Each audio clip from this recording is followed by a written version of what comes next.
खुदा परमेश्वर प्रभु यीशु मसीह के पवित्र और सामर्थी नाम से आपका दिल से धन्यवाद करते हैं। सारा आदर, सारी महिमा, सारा जलाल, सारा गौरव सिर्फ आपके पवित्र नाम को देते हुए हम आपके नाम की बड़ी तारीफ करते हैं और आपके नाम को ऊंचा उठाकर आपके नाम का धन्यवाद करते हैं।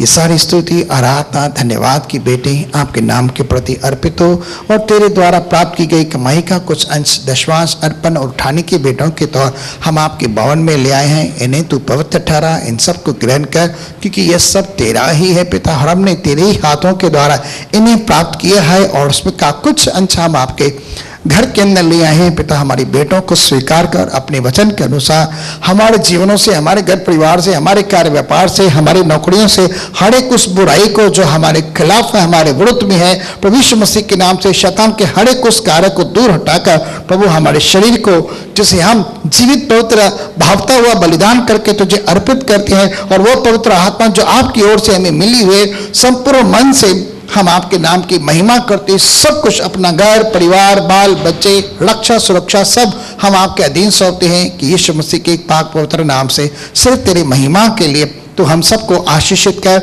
और यीशु मसीह के नाम से आज जिन्होंने जो कुछ भी दिया प्रभु ने 100 गुना प्रतिफल दे। हर कर्ज से, हर मर्ज से, ब्याज बट्टों से, दवाई गोलियों से, टेस्ट रिपोर्ट से, जहां धन व्यर्थ चीजों में बर्बाद होता है, प्रभु इन सब बुरी लतों तक को भी दूर करने में आप सहायता मदद कर और हम सब के ऊपर अनुग्रह कर। आज की सारी गवाहियों के लिए तेरा धन्यवाद। आप विश्वास योग्य परमेश्वर हैं और यीशु मसीह के नाम से अपने पुकारने वालों के लिए उद्धार है। सारी महिमा हम तुझे देते हैं। अब होने दे, तेरे दास के ऊपर भी अनुग्रह होने दे, उसे भी एक नए सामर्थ्य से भरकर आशीष कर और आत्मा का मस्सा उन पर उतरने पाए। और पवित्र मसीह के नाम से आज से अपने शब्द के द्वारा हम सबसे बातें करें और तेरी महिमा आज शब्द के द्वारा होने पाए, यीशु मसीह के पवित्र और सामर्थी नाम से।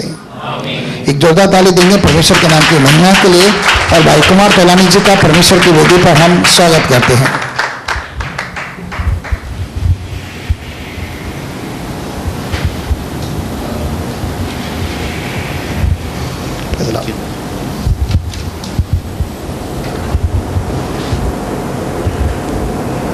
पहला पतरस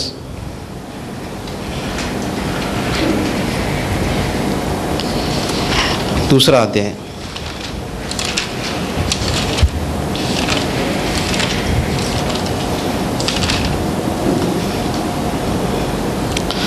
6वां वचन। इस कारण पवित्र शास्त्र में भी आया है कि देखो, मैं सिय्योन में कोने के सिरे का चुना हुआ और बहुमूल्य पत्थर धरता हूं, और जो कोई उस पर विश्वास करेगा वह किसी रीति से लज्जित नहीं होगा। पतरस कहता है, देखो, परमेश्वर का वचन कहता है, पवित्र शास्त्र में भी आया, देखो मैं सिय्योन में कोने का सिरे का चुना हुआ बहुमूल्य पत्थर धरता हूं। ये यीशु मसीह के बारे में लिखा है। और लिखा है, जो कोई उस पर विश्वास करेगा वो कभी लज्जित नहीं होगा। इंग्लिश में लिखा है, he will not be ashamed, he will not be disappointed. अगर कोई भी प्रभु यीशु मसीह पर विश्वास करता है, मैं आपसे कहना चाहता हूं एक बात, आप कभी लज्जित नहीं होंगे। हो सकता है कि आपके जीवन की कुछ परिस्थितियां ऐसी हो कि आपके सामने ऐसी परिस्थितियां हैं जब लोग आपको ताने मारें। जैसे भजन संहिता उसके 42वें वचन में, 42 अध्याय में भजनकार कहता है, हम पढ़ेंगे,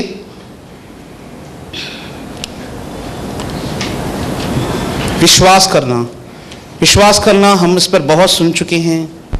विश्वास है हृदय से परमेश्वर पर निर्भर रहना। जिसका हृदय परमेश्वर पर निर्भर रहता है, रिलाय करता है, अपनी सेल्फ कॉन्फिडेंस पे नहीं। पॉल कहता है, we have no confidence in our flesh. हमें अपने ऊपर भरोसा नहीं है, हमें हमारे परमेश्वर पे भरोसा है जो सब कुछ कर सकता है।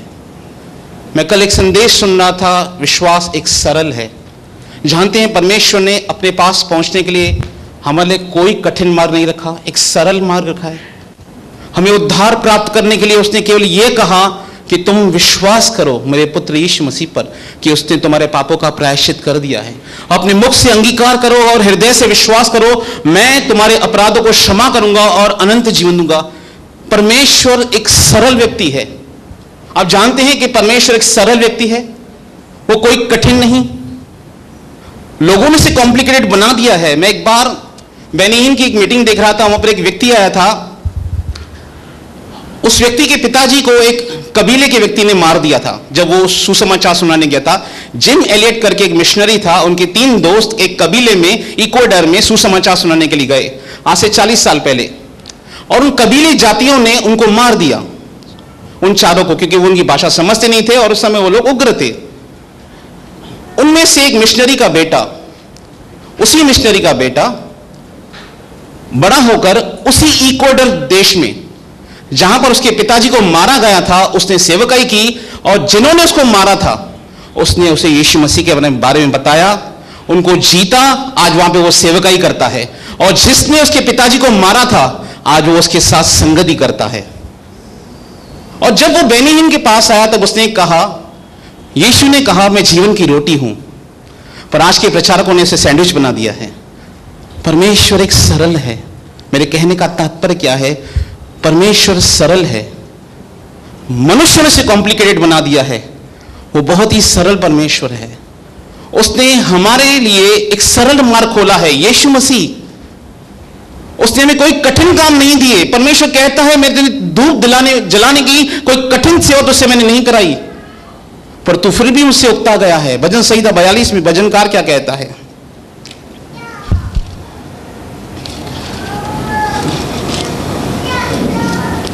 बाइबल ये नहीं कहती कि हम विश्वासी हैं तो हमारे जीवन में समस्याएं नहीं आएंगी, पर बाइबल यह बताती है धर्मी पर विपत्ति पड़ती है, परंतु परमेश्वर उसको हर एक विपत्ति से मुक्ति देता है। मैं हमेशा कंपैरिजन करता हूं एक अविश्वासी की और विश्वासी की।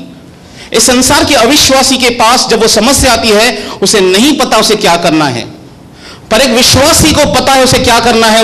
उसे पता है मेरा परमेश्वर मेरे साथ है, मैं विश्वास करूंगा, मैं प्रार्थना करूंगा, मैं अंगीकार करूंगा, और मैं जानता हूं मेरा परमेश्वर मुझे इस परिस्थिति से बाहर निकालेगा।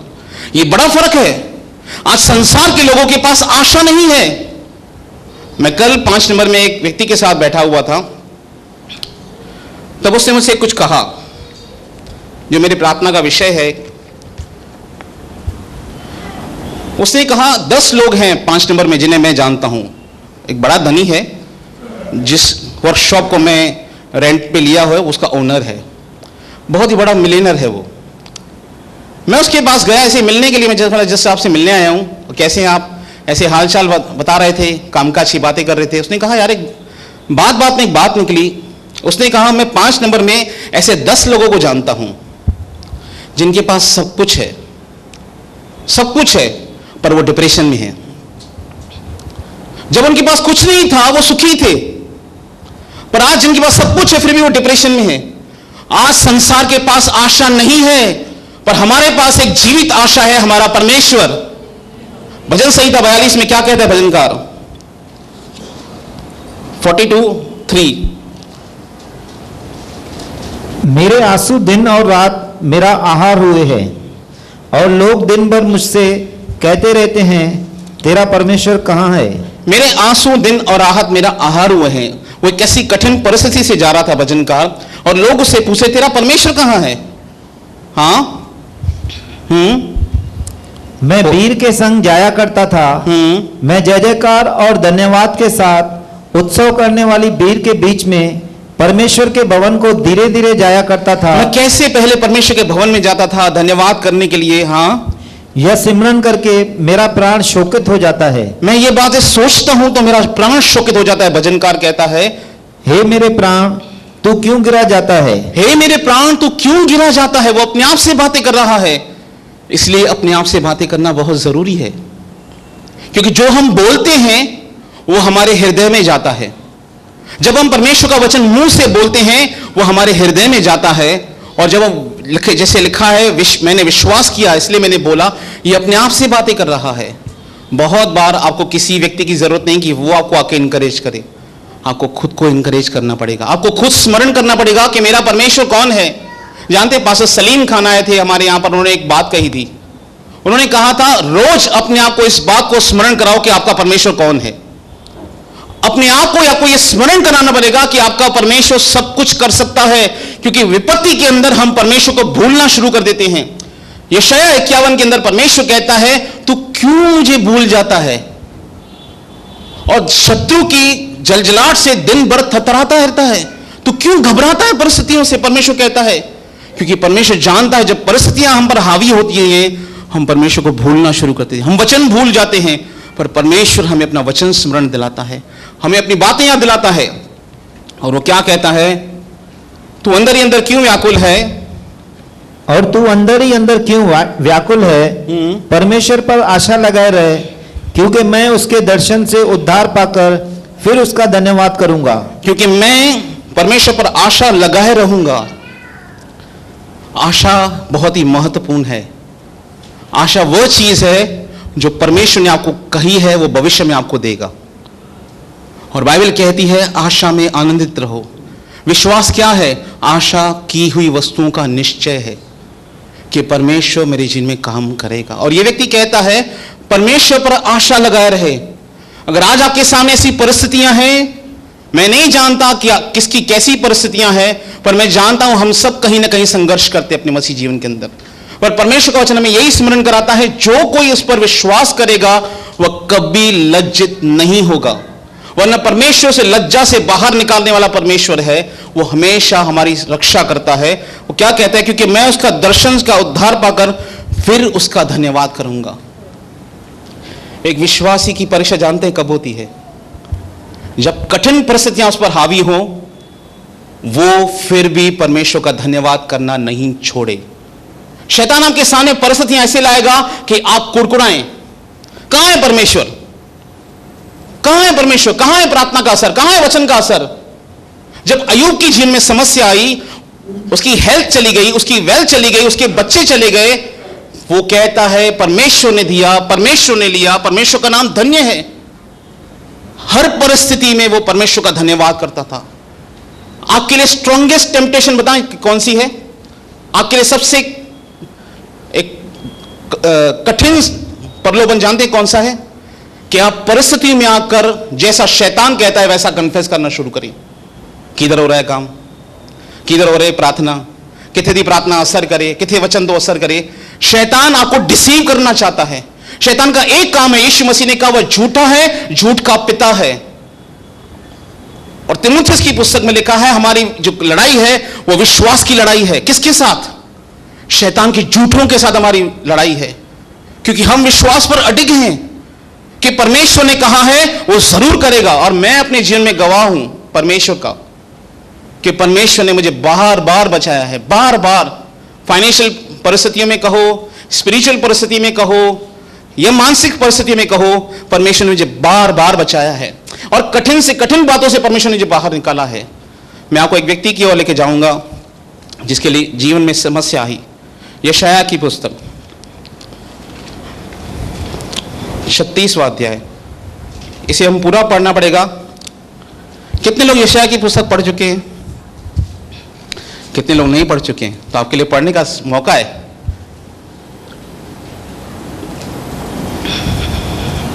हिजकिय्याह राजा के 14वें वर्ष में अश्शूर के राजा सन्हेरीब ने यहूदा के सब घर वाले नगरों पर चढ़ाई करके उनको ले लिया।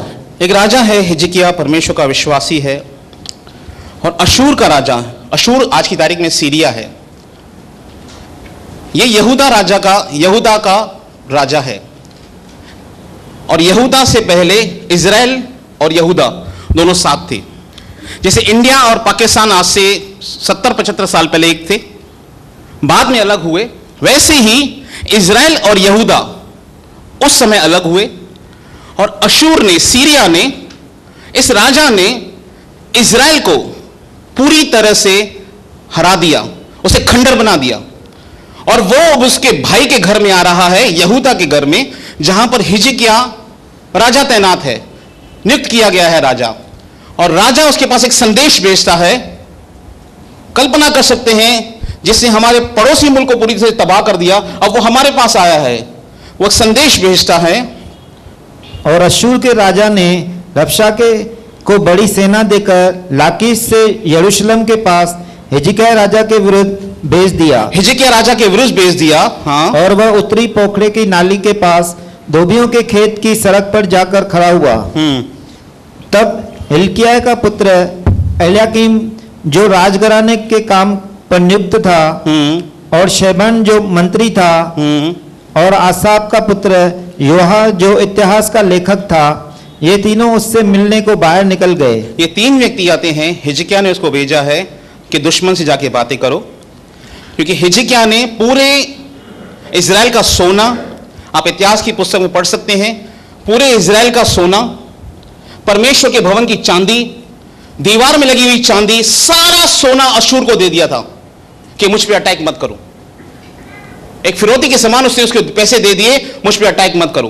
पर यह राजा मान नहीं रहा था, बोलता नहीं, तूने मुझे सोना दिया, तूने मुझे चांदी दिया, अब मुझे तेरा घर चाहिए, मैं तुझे हराने आया हूं, मैं तेरे घर को, मैं तेरे नगर को, शहरपनाह को तोड़ने के लिए आया हूं। आगे रबशाके ने उनसे कहा, हिजकिय्याह से कहो, महाराजा द्राज अशूर का राजा यूं कहता है कि तू किसका भरोसा किए बैठा है? तू किसका भरोसा कर रहा है?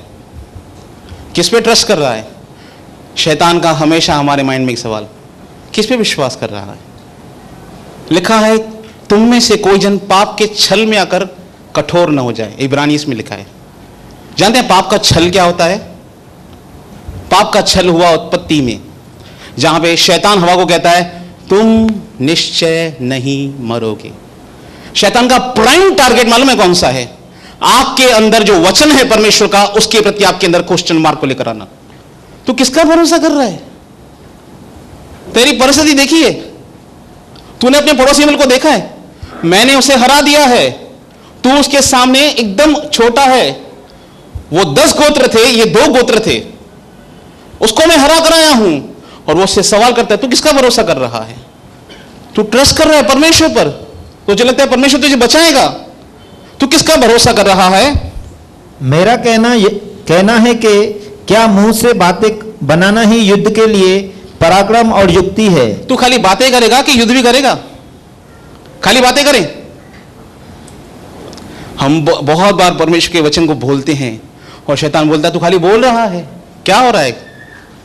पर विश्वास कीजिए, जब आप हृदय से विश्वास करते हैं और परमेश्वर पर आशा लगाए रखते हैं, भरोसा करते हैं और जैसा वचन उसका कहता है उस पर बने रहते हैं, परमेश्वर कार्य करने वाला परमेश्वर है। परमेश्वर हमेशा कार्य करता है। लिखा है नीति वचन की पुस्तक में, परमेश्वर अपने बच्चों को कभी दुष्ट के वश में जाने नहीं देगा। बाइबल इसकी न जाने कितनी गवाहियां देती है कि कैसे परमेश्वर ने अपने लोगों को बचाया है। आगे, तू किस पर भरोसा रखता है? तू किस पे भरोसा करता है? कि तूने मुझसे बलवा किया है। तूने मुझसे बलवा किया है, तूने मुझे टैक्स देना बंद कर दिया है। सुन, तू तो उस कुचले हुए नरकट अर्थात मिस्र पर भरोसा रखता है। तू अपने पड़ोसी मिस्र देश पर भरोसा करता है। उस पर यदि कोई टेक लगाए तो वह उसके हाथ में चुपकर छेद कर देगा। मिस्र का राजा फ़िरौन उन सबके साथ ऐसा ही करता है, ऐसा ही करता है जो उस पर भरोसा रखते हैं। अगर तू किसी राजा पे भरोसा करता है तो कोई राजा तेरी सहायता नहीं करेगा। फिर यदि तू मुझसे कहे हमारा भरोसा अपने परमेश्वर यहोवा पर है, फिर अगर तू मुझसे कहेगा कि मेरा परमेश्वर पे भरोसा है, ये कौन कह रहा है? सेनापति कह रहा है, उसे चैलेंज कर रहा है। और इफिसियों की पुस्तक 6 अध्याय में लिखा है, विश्वास की ढाल लेकर शैतान के सारे जलते हुए तीरों को बुझा सको। ये शैतान के थॉट्स आते हैं, हमारे माइंड में आते हैं। अगर तू कहे कि परमेश्वर मुझे बचाएगा, हिजकिय्याह को भी सेम सवाल आ रहे हैं। फिर यदि तू मुझसे कहे कि हमारा परमेश्वर अपने मेरा भरोसा अपने परमेश्वर यहोवा पर है, तो क्या वह वही नहीं है जिसके ऊंचे स्थानों और वेदियों को ढाकर हिजकिय्याह ने यहूदा और यरूशलेम के लोगों से कहा कि तुम इस वेदी के सामने दंडवत किया करो। हाँ, इसीलिए अब मेरे स्वामी अश्शूर के राजा के साथ वाचा बांध, तब मैं तुझे 2000 घोड़े दूंगा। तू मुझसे कॉम्प्रोमाइज कर, तू मेरे अधीन हो जा, हाँ तो मैं तुझे छोड़ दूंगा यदि तू उन पर सवार चढ़ा सके। फिर तू रथों और सवारों के लिए मिस्र पर भरोसा रखकर मेरे स्वामी के छोटे से छोटे कर्मचारी को भी कैसे हटा सकेगा? ध्यान से सुनिए वो कह क्या रहा है। तू मेरे छोटे से छोटे कर्मचारी को नहीं हरा सकता। राजा की बात दूर है मेरे, तू मेरे छोटे कर्मचारी को नहीं हरा सकता। वो परमेश्वर के लोगों को चैलेंज करता है। और मैं आपको बता दूं, अगर कोई आपको चैलेंज करता है यीशु मसीह में आकर, तेरा परमेश्वर है कहां, वो करता क्या है जानते? वो आपको चैलेंज नहीं कर रहा है, वो सीधा परमेश्वर को चैलेंज करता है। और परमेश्वर हर बात का जवाब देता है। समय पर परमेश्वर अपना कार्य जरूर करता है और वो जवाब देता है। परमेश्वर चुप नहीं रहता। जैसे हम लोग समझते हैं कि परमेश्वर चुप करके बैठा है, परंतु जब परमेश्वर का समय आता है वो इस रीति से कार्य करता है जो हमारी सोच से परे है, हमारी समझ से परे है, जो हमारे कानों ने कभी नहीं सुना। जैसे परमेश्वर का वचन कहता है, जो आंख ने नहीं देखा, जो कान ने नहीं सुना, जो किसी मनुष्य के चित्त में नहीं चढ़ी, वो बातें हैं जो परमेश्वर ने अपने प्रेम करने वालों के लिए तैयार की है। आप कहेंगे रास्ता निकलेगा कैसे? मेरी बुद्धि काम नहीं करती। यहोशापात कहता है, जो भीड़ हमारे सामने चली आती है उसके सामने हमारा बस नहीं चलता। मुझे सूझता नहीं मुझे क्या करना चाहिए। और सबोपदेशक की पुस्तक 11 उसके 5वें वचन में लिखा है, जैसे तू वायु का मार्ग नहीं जानता, जैसे तू यह भी नहीं जानता कि गर्भवती के पेट में हड्डियां कैसे बनती हैं, वैसे तू परमेश्वर का कार्य भी नहीं जानता जो सब कुछ कर सकता है। परमेश्वर हमारी सोच और समझ से परे काम करने वाला परमेश्वर है। आपने जहां से रोज रास्ता सोचा नहीं, वहां से वो रास्ता खोल सकता है। जहां पर रास्ता नहीं है वो वहां से रास्ता खोल सकता है। वो परमेश्वर अगर लाल समुद्र को 2 भाग कर सकता है तो वो परमेश्वर आज भी वैसा ही परमेश्वर है। यीशु मसीह के लिए एक वचन लिखा गया है, वो आज और कल और युगानुयुग एक जैसा है। अगर परमेश्वर हिजकिय्याह के साथ विश्वास योग्य था तो परमेश्वर आज भी विश्वास योग्य परमेश्वर है। अगर परमेश्वर ने अपने यहोशापात दास को बचाया तो वह आग की भी रक्षा करना जानता है। केवल विश्वास कीजिए और अपने मुंह से नकारात्मक चीजें मत बोलिए परिस्थितियों के अंदर आकर। यह आपका कार्य है। आपका कार्य है विश्वास करना परमेश्वर के वचन पर। आपका काम है प्रार्थना करना, इंतजार करना, आशा लगाए रखना, क्योंकि परमेश्वर का वचन यही कहता है, हमें सिखाता है। आगे पढ़ेंगे। क्या मैंने यहोवा के बिना कहे इस देश को उजाड़ने के लिए चराई की है? अब वो उसे डिसीव कर रहा है। परमेश्वर ने मुझे भेजा है तुझे नाश करने के लिए। अगर एक विश्वासी के दिमाग में यह बात आ जाए कि यह समस्या परमेश्वर ने मेरे लाइफ में भेजी है, वो बेचारा का कॉन्फिडेंस ही टूट जाएगा पूरा। हमें परमेश्वर का ज्ञान रखना बहुत जरूरी है। दानियेल की पुस्तक में लिखा है, जो अपने परमेश्वर का ज्ञान रखेंगे वो अंत के दिनों में बड़े काम करेंगे। परमेश्वर का ज्ञान रखिए। हमारे परमेश्वर का चरित्र कैसा है, वो व्यक्ति कैसा है। अगर हम बुरे होकर अपने बच्चों को अच्छी वस्तुएं देना जानते हैं तो क्या परमेश्वर कैसा है। लिखा है, यीशु मसीह ने कहा, जब तुम बुरे होकर अपने बच्चों को अच्छी वस्तुएं देना जानते हो, तुम्हारा स्वर्गीय पिता मांगने पर तुम्हें क्यों ना देगा।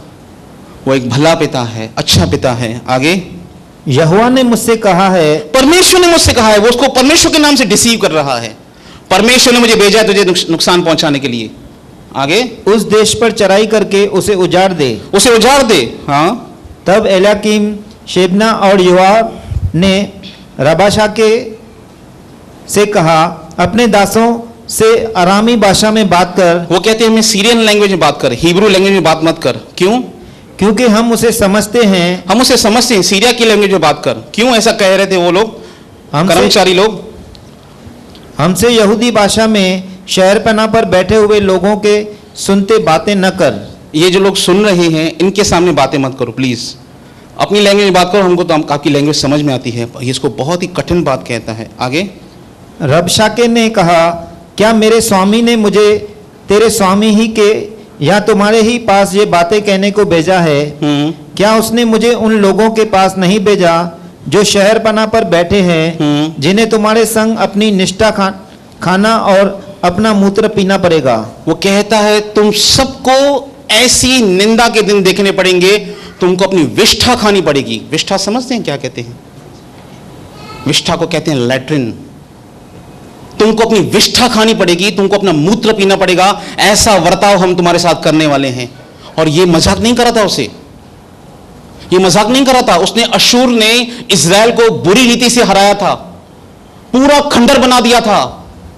उसके सामने एक बहुत बड़ी चुनौती थी और ऐसे गंदे शब्दों का वो प्रयोग कर रहा है, इतनी निंदा की बातें वो कह रहा है उसके सामने, और वो सुन रहे हैं। और हिजकिय्याह ने इंस्ट्रक्शन दी थी, इसको कोई भी आंसर नहीं देगा, तुम चुप करके बैठना, इसको आंसर कुछ मत देना तुम लोग। आगे, तब रबशाके ने खड़े होकर यहूदी भाषा में ऊंचे शब्द से कहा, महाराजा दिराज अशूर के राजा की बातें सुनो। महाराजा दिराज अशूर ये कहता है, दुश्मन का राजा ये कहता है, राजा यूं कहता है, हिजकिय्याह तुमको धोखा न दे, तुम्हारा राजा तुमको धोखा न दे, तुम्हारा पास्टर तुमको ये बोलने न पाए कि परमेश्वर हमको बचाएगा। तुम्हारा राजा तुमको तुम्हारा धोखा नहीं दे कि वचन बताएगा परमेश्वर बचाएगा, कुछ नहीं होगा। तुम्हारा राजा तुमको धोखा नहीं देने पाए, क्योंकि तुम्हारी हार निश्चिंत है। मैंने किसी को नहीं छोड़ा, तुम्हारे आसपास के जितने भी नगर हैं उन सबको डिस्ट्रॉय करके आया हूं, खत्म करके आया हूं तुम्हारे पास, और तुम्हारे पास आया हूं। कल्पना कीजिए ऐसी कि सारे आसपास के प्रांतों को यह देश हरा चुका है, उस समय की सुपर पावर, और यह कहता है तुम्हारा राजा तुमको धोखा न देने पाए, तुम्हारा अगुआ तुमको धोखा न देने पाए। हाँ, क्योंकि वह तुम्हें बचा न सकेगा। तुम्हारा अगुआ तुम्हें बचा नहीं पाएगा।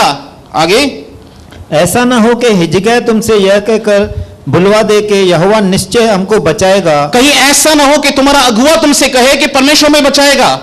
हाँ, कि यह नगर अश्शूर के राजा के वश में न पड़ेगा, कि तुम्हारा राजा हमारे राजा को हरा देगा। ऐसा नहीं हो सकता। यह बात जानते हैं कहां पे लिखी है? 2 इतिहास में लिखी है। 2 इतिहास 32वां अध्याय। मैंने हमेशा एक बात कही है, बाइबल एक पजल के समान है। कितने लोग पजल जानते हैं? कितने लोग पजल गेम जानते हैं? पजल गेम में क्या होता है, एक चित्र होता है और एक वहां पर दूसरे सेम ऐसा ही चित्र बिखरा हुआ रहता है। फिर बच्चे उसे बनाते हैं, सूरज को सूरज से मिलाते हैं, चंद्रमा को चंद्रमा से मिलाते हैं।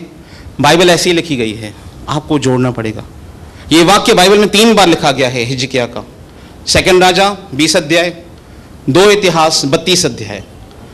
2 इतिहास 32 अध्याय में क्या कहता है हिजकिय्याह अपने लोगों से, जो ये उनको चैलेंज करता है?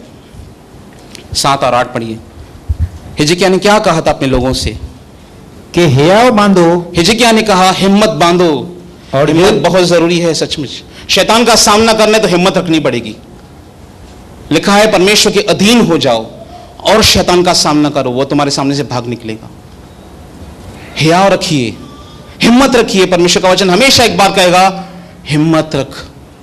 भजन संहिता 73 का 26 मेरा सबसे फेवरेट वर्ड है, जहां पे भजनकार कहता है, मेरे हृदय मेरे मन दोनों हार गए हैं, परंतु प्रभु मेरे हृदय की चट्टान बना है। आप गिव अप कर सकते हैं, आपकी बॉडी गिव अप कर सकती है, परंतु आपके अंदर जो परमेश्वर है वो कभी गिव अप नहीं करेगा। वो हमेशा को कहेगा आगे बढ़। परमेश्वर का वचन कहता है इब्रानी की पुस्तक 10वें अध्याय में, मेरा धर्मी जन विश्वास से जीवित रहेगा। पीछे हटेगा, मेरा मन प्रसन्न ना होगा। पर हम पीछे हटने वाले नहीं हैं। ये अपने आप को बातें करनी पड़ेगी, आपको सिखाना पड़ेगा, मैं पीछे नहीं हटूंगा। क्योंकि जो लोग पीछे गए हैं वे कभी वापस नहीं आए हैं। आपको अपने आप को सिखाना पड़ेगा, आपसे बातें करनी पड़ेगी, मैं पीछे नहीं हटूंगा। परमेश्वर ने कहा है वो होगा, होगा और होगा। परमेश्वर का वचन जरूर पूरा होगा। शैतान आपको गिव अप करने के लिए कहेगा, अब कुछ नहीं हो सकता। और वो क्या कहता है? यहां बांधो, हिम्मत रखो और दृढ़ हो जाओ। तुम न तो अश्शूर के राजा से डरो। हिजकिय्याह कहता है अश्शूर के राजा से मत डरो, और न उसके संग की सारी भीड़ से, उसकी सारी भीड़ से मत डरो। और न तुम्हारा मन कच्चा हो, तुम्हारा मन कमजोर ना होने पाए, क्योंकि जो हमारे साथ है, जो हमारे साथ है वह उसके संगियों से बड़ा है। वो उसके संगियों से बड़ा है। यह बात हमेशा में याद रखनी चाहिए, परमेश्वर मेरे साथ है।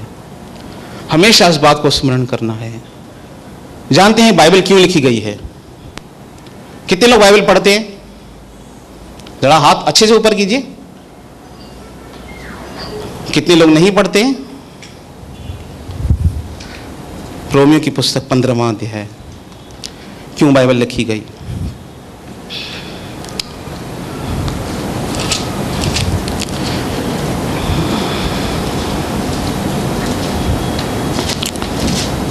पंद्रह का 5।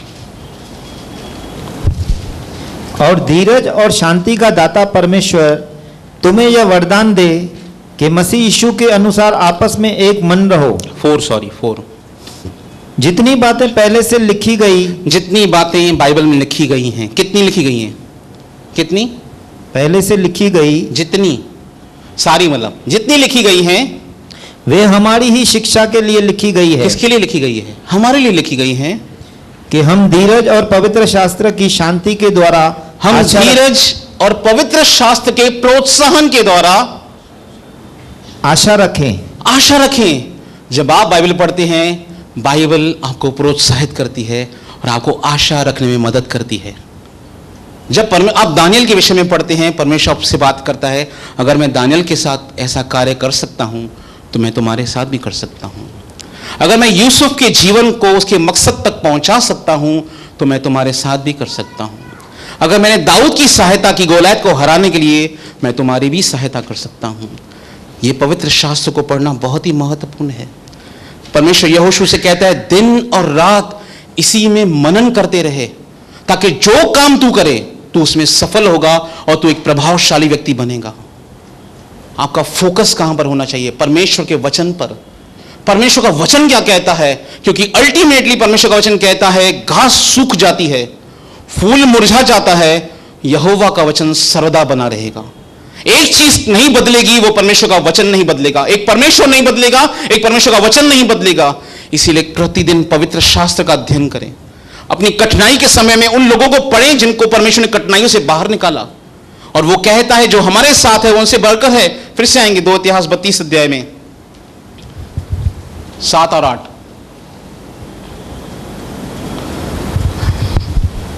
अर्थात उसका सहारा तो मनुष्य ही है, वो कहता है हिजकिय्याह, उसका सहारा मनुष्य है, परंतु हमारे साथ हमारी सहायता और हमारी ओर से युद्ध करने को हमारा परमेश्वर यहोवा है। हमारी सहायता करने के लिए, हमारी ओर से युद्ध करने के लिए परमेश्वर यहोवा हमारे साथ है।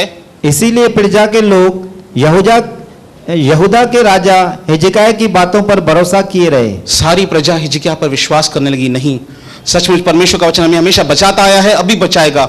और वो क्या से चैलेंज कहता है? हिजकिय्याह तुमको धोखा नहीं देने पाए, तुमको उसने डिसीव किया है। वहां पे लिखता है, वो आगे आप पढ़ेंगे इतिहास की पुस्तक में, वो कहता है वो तुमको भरमा रहा है, नहीं होगा कुछ। फिर आएंगे यशायाह की पुस्तक 36 अध्याय में।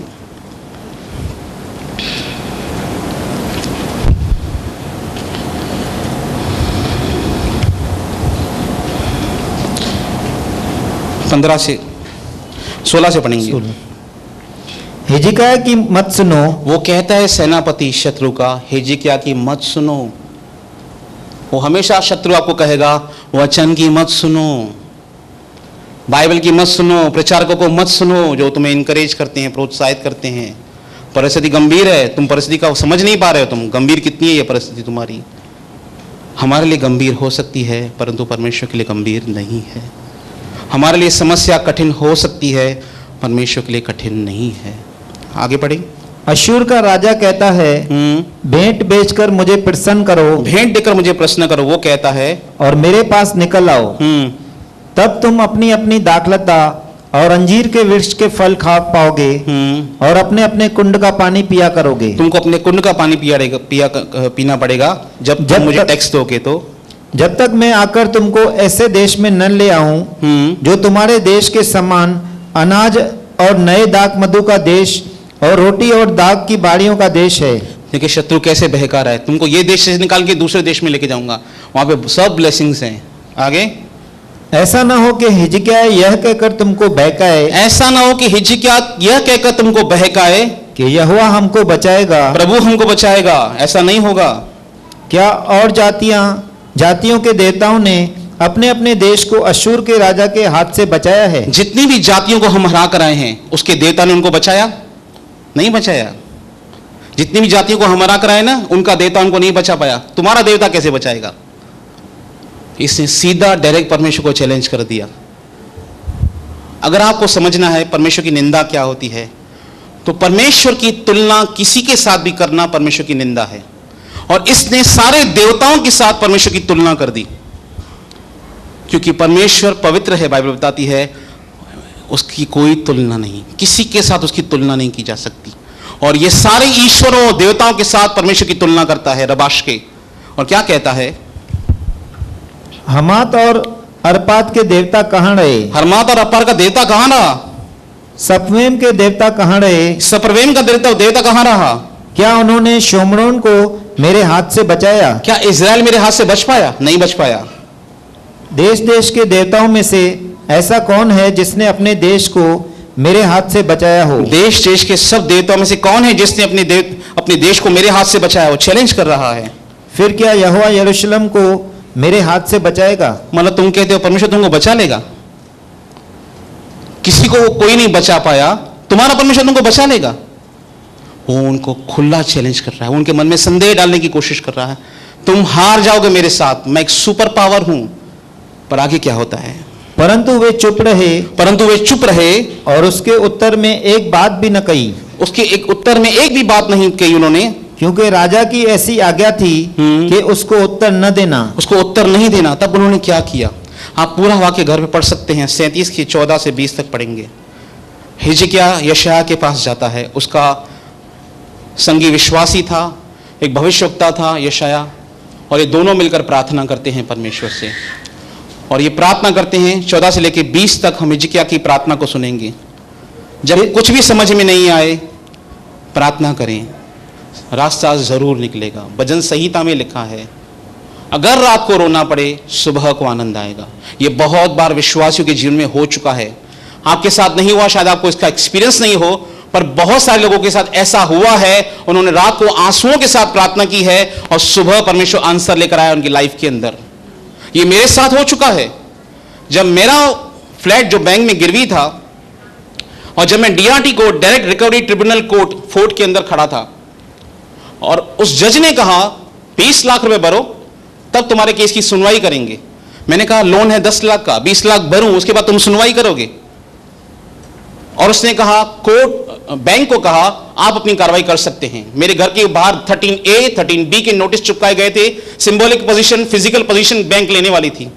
और उस बैंक के नीचे मैंने खड़े होकर परमेश्वर को धन्यवाद कहा, और परमेश्वर ने कहा था मैं तुझे तेरा घर तुझे दूंगा। पर वो कठिन परिस्थिति थी, पर उस परिस्थिति में मेरा विश्वास परखा जा रहा था, मेरे परिवार का विश्वास परखा जा रहा था, पर मैंने परमेश्वर का धन्यवाद किया। ये बात है 2016 की, मैं आपको बता रहा हूं, 2015 की बात बता रहा हूं।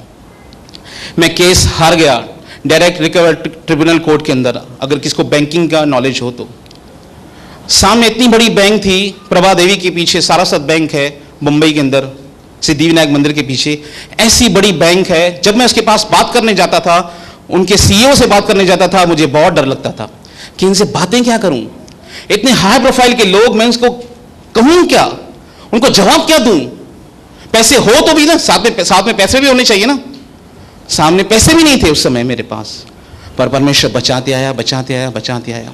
2016 में परमेश्वर ने मुझे उस बैंक से छुटकारा दिया। बहुत सारा कठिन समय मैंने देखा। मेरे वकील जिनको मैंने पैसे दिए थे, वो वकील मेरे उस बैंक के साथ मिल गए थे। जिन वकीलों को मैंने फीस दी थी कि आप मुझे बचाना, उन्होंने मेरा केस एक हियरिंग में उड़ा दिया। सारे मेरे वकील, 3 वकील मैंने किए, 3 एडवोकेट्स मैंने किए। पहला एडवोकेट बिक गया, दूसरा एडवोकेट बिक गया, तीसरा एडवोकेट बिक गया।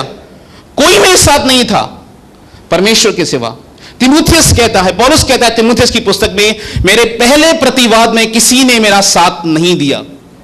हमें बहुत दुख होता है जब लोग हमारा साथ नहीं देते, परंतु पौलुस कहता है परमेश्वर मेरा सहायक था और मेरी रक्षा की, और मेरी विश्वास है वो अंत तक मेरी रखवाली करता रहेगा।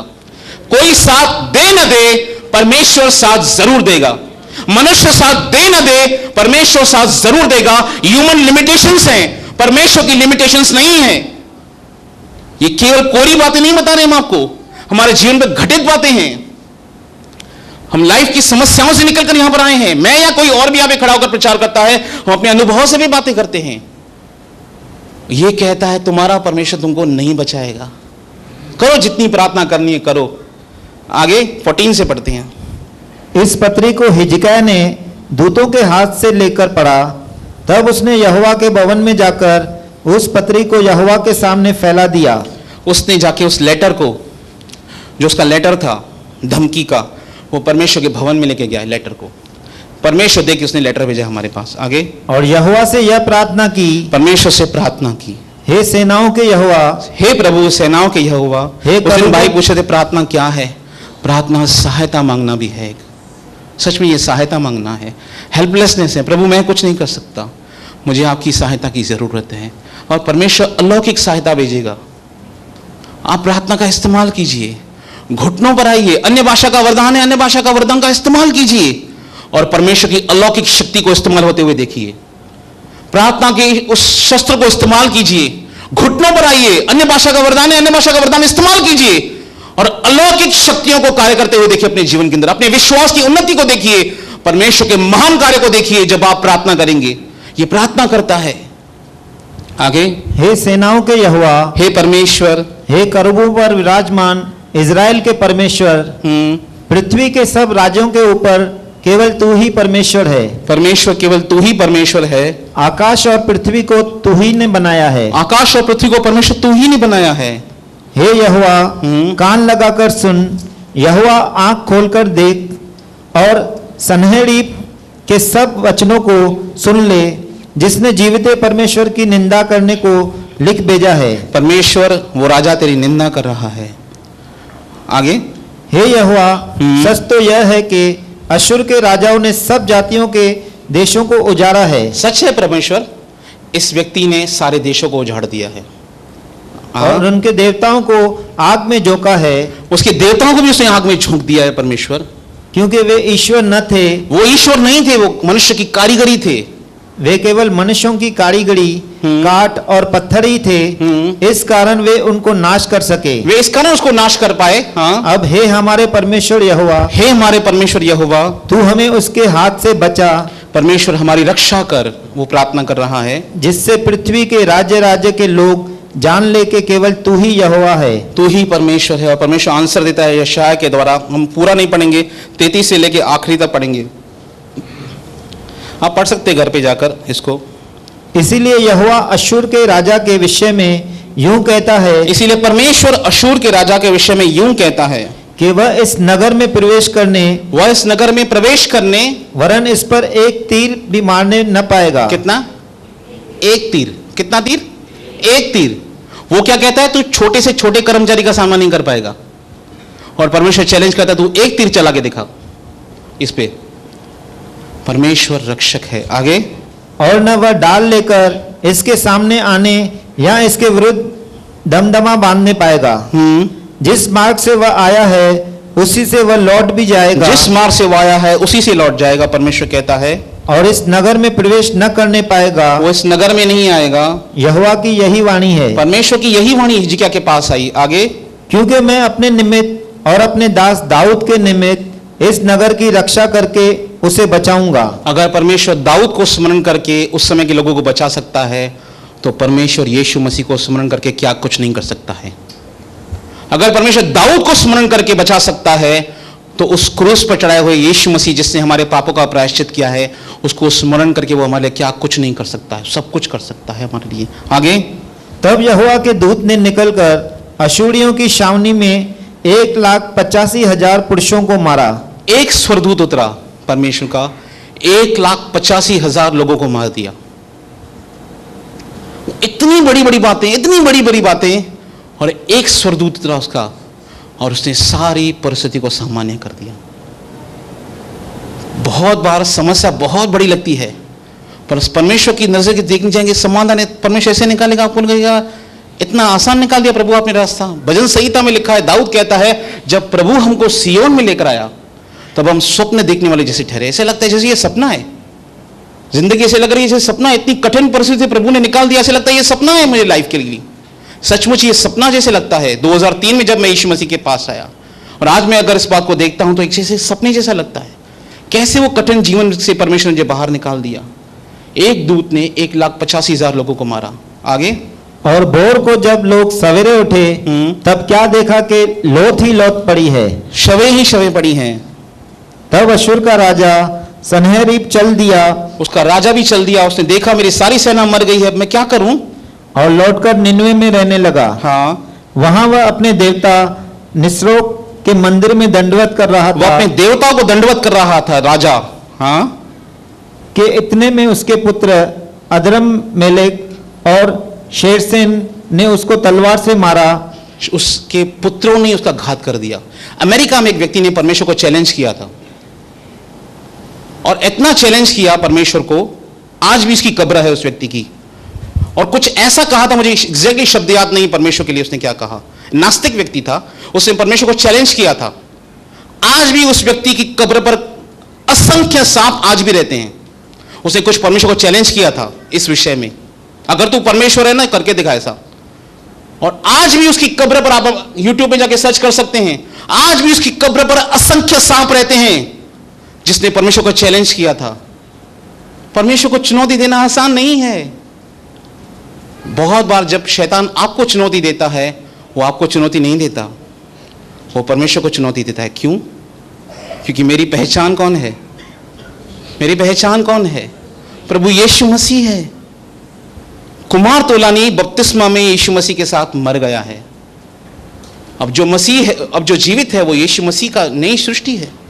ये मेरी आइडेंटिटी है, ये मेरी पहचान है मसीह के अंदर। और वो खुद कहता है, जो तुम्हें छूता है वो मेरी आंख की पुतली को छूता है। शैतान देखिए, ये प्रचार करना आपको लगे यार अच्छा है, कितना अच्छे से बोल के गया, पर प्रैक्टिकली जब ये बातें होती हैं, ये एक संघर्षपूर्ण लगता है कभी कभी, क्योंकि हमें अनुभवों की कमी है। पर आपको परमेश्वर बचाएगा और आपको दिखाएगा, देख मैं तेरे साथ हूँ। आप हिजकिय्याह के जैसे अपने बचाव को देख सकते हैं अपने जीवन के अंदर। जब परमेश्वर आपको बचाएगा, जब परमेश्वर ने जो हिजकिय्याह के जीवन में किया, जब वो आपके जीवन में कार्य करेगा, तब आपको मालूम पड़ेगा वाकई परमेश्वर मेरे साथ है। आपका अनुभव बात करेगा। मैं क्या सिखाना चाहता हूं, जो कोई इस पर विश्वास करता है वो कभी लज्जित नहीं होगा। उसे क्या कहा था, तुझे अपना मल खाना पड़ेगा, तुझे मूत्र पीना पड़ेगा। ऐसी गंदी बातें कही गई थी। बहुत बार लोग कहते हैं, बोलते हैं, जिनका चुभता है हमको बोलना, पर परमेश्वर रक्षा करता है, बचाता है। वो आपको लज्जित होने नहीं देगा। भजन संहिता उसके 34 उसके 5वें वचन में क्या लिखा है, पढ़िए।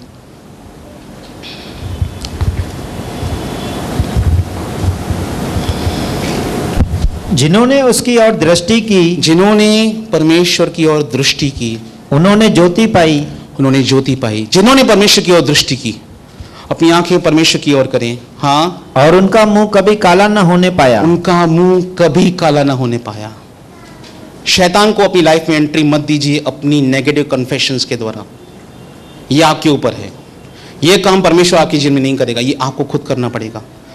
पौलुस कहता है, मैंने विश्वास की रखवाली की है। कैसे रखवाली की है? कि जब शैतान मेरे मन में नेगेटिव थॉट्स डालता था परमेश्वर के विरुद्ध, मैं उस नेगेटिव थॉट्स को खंडन करता था यीशु मसीह के नाम से। मैं नहीं मानूंगा इस बात को। यह संघर्ष है, यह संघर्ष है मन के अंदर कि मैं परमेश्वर के वचन को मान्यता दूंगा, शैतान की बात को मान्यता नहीं दूंगा। मैं अपनी परिस्थिति को मान्यता नहीं दूंगा, मैं परमेश्वर के वचन को मान्यता दूंगा। परमेश्वर का वचन मुझसे क्या कहता है, मैं उसको मान्यता दूंगा। यह एक संघर्ष है। इसलिए पौलुस कहता है, यह विश्वास की लड़ाई है। लड़ाई आसान नहीं होती है। मैं हमेशा कहता हूं, लड़ाई ऐसी नहीं होती है, हाथ मिलाइए ब्रदर, ये लड़ाई नहीं होती है। लड़ाई में एक योद्धा दूसरे योद्धा को गिराने की पूरी कोशिश करता है, पूरे एफर्ट्स डालता है कि मैं उसे हरा दूं। और वहां पर पौलुस कहता है, मैंने अपने विश्वास की रखवाली की है, मैंने अच्छी कुश्ती लड़ी है। I have fight a good fight of faith. और कैसे लड़ते हैं ये? अपने हृदय को पवित्र आत्मा के द्वारा रक्षित कीजिए, वचनों को स्मरण कीजिए। वचन क्या कहता है, परमेश्वर क्या कहता है, प्रार्थना कीजिए परमेश्वर से। मैं आपको एक वाक्य की ओर लेके जाऊंगा, मेरे पास समय कम है। मत्ती की पुस्तक 27वें अध्याय में हम पाएंगे,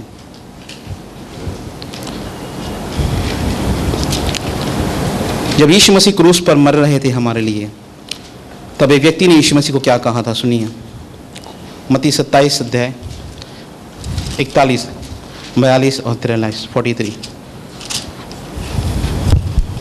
इसी रीति से महायाजक भी शास्त्रियों और पुरानियों समेत ठट्ठा कर करके कहते थे, वो यीशु मसीह का मजाक उड़ा रहे थे जब यीशु मसीह क्रूस पर थे। हाँ, इसने औरों को बचाया, इसने औरों को बचाया है और अपने को नहीं बचा सकता। ये अपने आप को नहीं बचा पा रहा है। देखो, अभी क्रूस पे मर रहा है, इजराइल का राजा अभी उतरा नीचे, तो हम तेरा विश्वास करें? वो यीशु मसीह का मजाक उड़ा रहे हैं, ठट्ठा कर रहे हैं यीशु मसीह का। आगे, यह तो इजराइल का राजा है, ये तो इजराइल का राजा है, अब क्रूस पर से उतर आए तो हम उस पर विश्वास करें। अभी ये नीचे आ जाए क्रूस से तो हम उसका विश्वास करें। वो यीशु मसीह का मजाक उड़ा रहे हैं। और देखिए क्या कहते हैं यीशु मसीह को, उसने परमेश्वर का भरोसा रखा है। उसने परमेश्वर पर भरोसा रखा है। यीशु मसीह ने, उसने परमेश्वर पर भरोसा रखा है। यदि वह इसको चाहता है, अगर परमेश्वर तुझे चाहता है, चैलेंज कर रहे हैं वो यीशु मसीह को, तब इसे छुड़ा ले। आए तेरा परमेश्वर तुझे बचाने के लिए। देखें, क्योंकि इसने कहा था, इसने कहा है कि मैं परमेश्वर का पुत्र हूं, मैं परमेश्वर का बेटा हूं। अब देखिए परमेश्वर से बचाने आता है कि नहीं आता है। परमेश्वर ने उस समय उसे जवाब नहीं दिया, उन यहूदियों, उन फरीसियों, उन शास्त्रियों को। तीसरे दिन जवाब दिया जब यीशु मसीह को मृतकों में से जीवित कर दिया। क्या कहता है पतरस 2 अध्याय की पुस्तक में, प्रेरितों के काम 2 अध्याय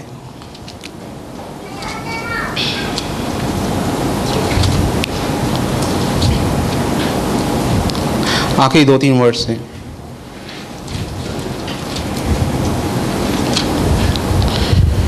(29) से लेके पढ़ेंगे 36 तक।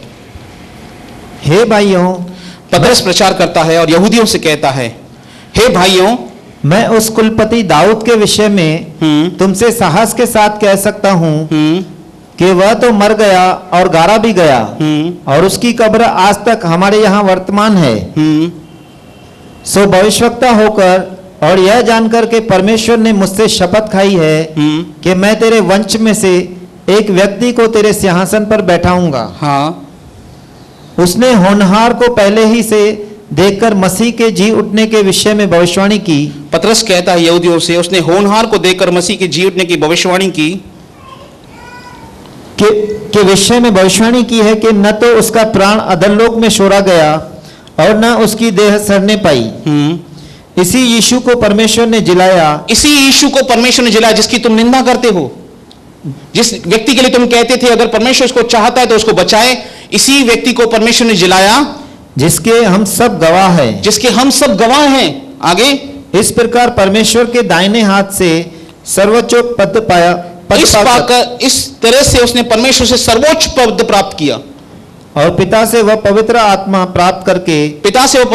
प्राप्त की जिसकी प्रतिज्ञा की थी उसने यह उंडेल दिया है जो तुम देखते और सुनते हो। क्योंकि दाऊद तो स्वर्ग पर नहीं चढ़ा, परंतु वह आप कहता है कि प्रभु ने मेरे प्रभु से कहा, मेरे दाहिने बैठ, जब तक कि मैं तेरे बेड़ियों के पांव तले की चौकी न कर दूं। आगे, सो अब इज़राइल का सारा घराना निश्चय जान ले, अतः इज़राइल का सारा घराना निश्चित रूप से जान ले कि परमेश्वर ने इसी यीशु का जिसका तुमने मजाक उड़ाया था और कहा था कि अगर तुझसे परमेश्वर खुश है तो तुझे बचाने को आए, इसी यीशु को जिसे तुमने क्रूस पर चढ़ाया, जिसे तुमने क्रूस पर मार दिया, प्रभु भी ठहराया और मसीह भी ठहराया।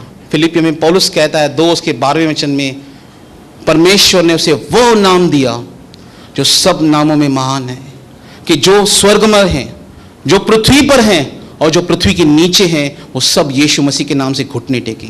और एक दिन यही यीशु मसीह जिसका मजाक उड़ाया गया था, सब लोग एक दिन यीशु मसीह को अपना हिसाब किताब देंगे, बाइबल बताती है। पौल पतरस कहता है प्रेरितों के काम 4:12 में, किसी दूसरे के द्वारा उद्धार नहीं, स्वर्ग के नीचे पृथ्वी के ऊपर कोई दूसरा नाम नहीं दिया गया जिसके द्वारा उद्धार हो सके। लोगों ने यीशु मसीह का मजाक उड़ाया और कहा अगर तुझसे परमेश्वर खुश है तो तुझे बचाए, हम देखना चाहते हैं परमेश्वर तुझे बचाना चाहता है। और परमेश्वर ने उसको फिर से जीवित कर दिया और 40 दिन तक यीशु मसीह अपने शिष्यों के साथ रहा। उसके बाद स्वर्ग उठा लिया गया और कहा मैं वापस आने वाला हूं। मैं उस दिन जा रहा था पुणे की और मैं बादलों को यह देख रहा था और इस बात को कल्पना कर रहा था कैसे यीशु मसीह धधकती हुई आग के साथ एक दिन प्रकट होगा, महिमा के साथ प्रकट होगा। प्रकाशित वाक्य की पुस्तक में लिखा है पृथ्वी की सारी जातियां उसके कारण अपनी छाती पीटेंगी। एक दिन यीशु मसीह वापस आएगा महिमा पाने के लिए अपने लोगों के बीच में।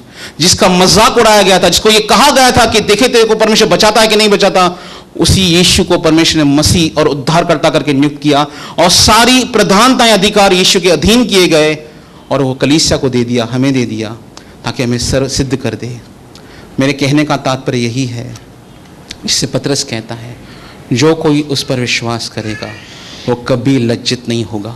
यीशु मसीह लज्जित नहीं हुए, हिजकिय्याह लज्जित नहीं हुआ, एलीशिबा लज्जित नहीं हुई। उसका अपमान होता था जब वो बांझ थी, पर परमेश्वर ने उसे संतान दी और उसका अपमान उसकी जिंदगी से दूर किया। परमेश्वर लज्जा और अपमान को दूर करने वाला परमेश्वर है। न जाने कितनी असंख्य गवाहियां हैं परमेश्वर ने जो विश्व में की हैं, न जाने कितने परिवारों की अपमान को उसने दूर किया, न जाने कितने लोगों को लज्जित होने से बचाया है। और जो परमेश्वर उनके साथ कर सकता है वो आपके साथ भी कर सकता है। विश्वास कीजिए, प्रार्थना कीजिए, उसके वचन का अध्ययन कीजिए। प्रभु आपको कभी लज्जित होने नहीं देगा। आमीन। प्रभु आपको आशीष करे।